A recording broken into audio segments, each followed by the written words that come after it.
Can you see it? There's a little button. On the other side of the gun, there's this little teardrop shaped piece. Okay, you see that?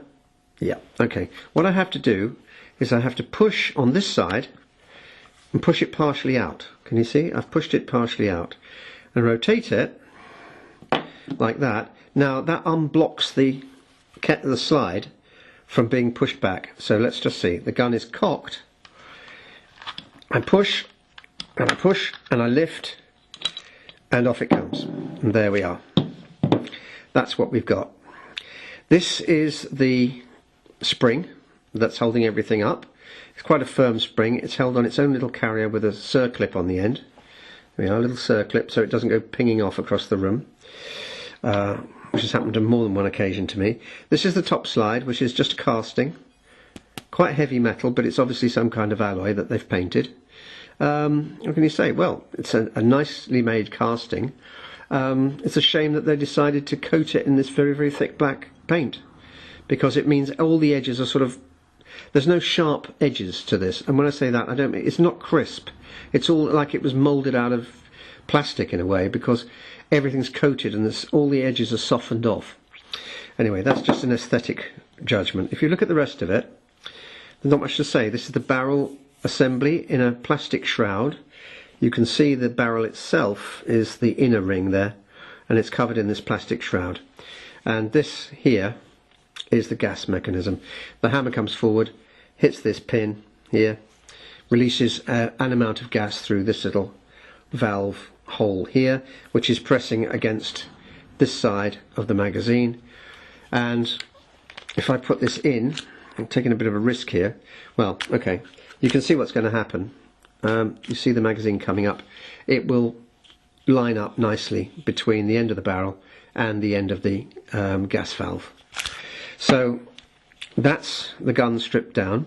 To reassemble it, you have to put the spring back first, and that's a bit of a bind because you can see it doesn't locate very well. It just flops around. So you've got to be a little bit clever and careful about putting it back together again. Get that little bit aligned first, then try and get the barrel over the slide. Anybody who's watched any of my other videos have probably had a good laugh at me trying to do that with a genuine Baikal copy of it's not even a copy, a Baikal made Makarov pistol, when it's really a struggle to get the slide back on. This is not so bad.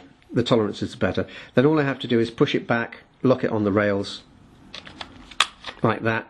Okay, there it is, it's locked on the rails, and then I just push this little teardrop piece back, it clicks, and there it is.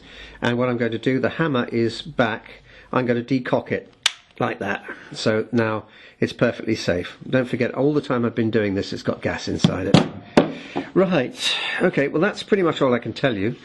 Any other details? Well, the rubber grip area around here is absolutely fantastically made. I mean, I'm sure that the real Beretta pistol isn't any better than this. It's got this nice grained, sort of like lizard skin, raised dots grip area. It's rubber over moulded onto the polymer, and it's a beautiful job.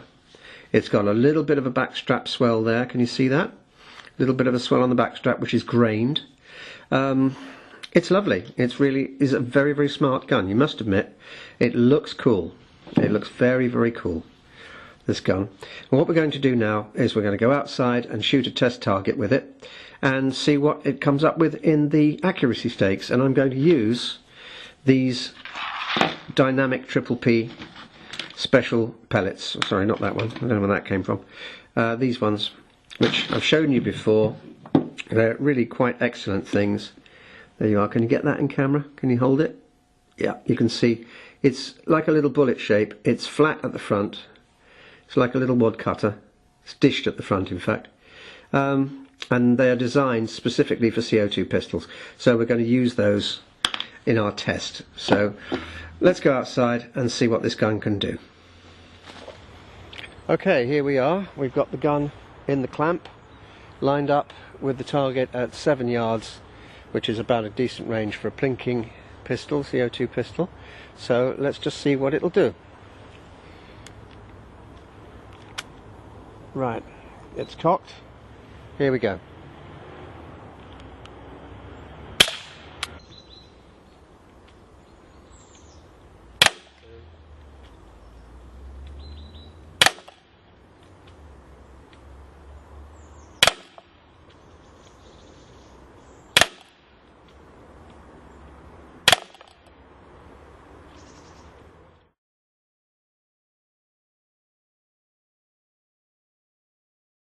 Right, here we are back from the shooting test, and what have we got?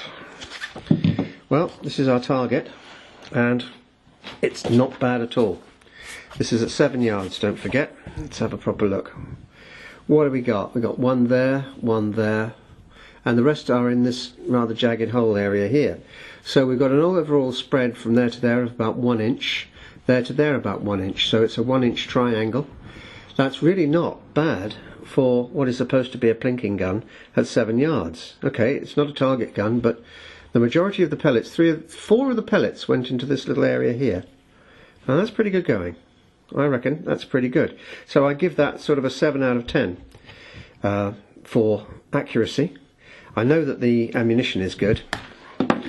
The PPP, triple P pellets that I keep going on about, I've tried them. They go in any CO2 gun. They really are very, very good indeed. They're consistent and accurate. You can use lead pellets in this gun if you want to. It'll digest pretty much anything. The magazine design, very, very clever. You can mix and match all different sorts of pellets in there. You can use up any of your old scraps, whatever you want to do. It'll just accept them and shoot them. All in all, I think this is a pretty good gun. It's let down by the fact that you can't operate the slide, but as long as you're prepared to give that up, it works in every other way pretty well. The trigger pull double action, as I say, is a little bit heavy for me, but the single action let off is very, very good, so that kind of compensates for it. So all in all, a very, very nice little CO2 gun, very original the way it's been put together.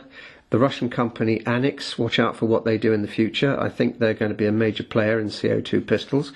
It might give Umarex something to worry about if they're going to come up with guns of this quality on a consistent level. Anyway, that's my review of the Anics copy of the Beretta A-9000S. Thank you for watching.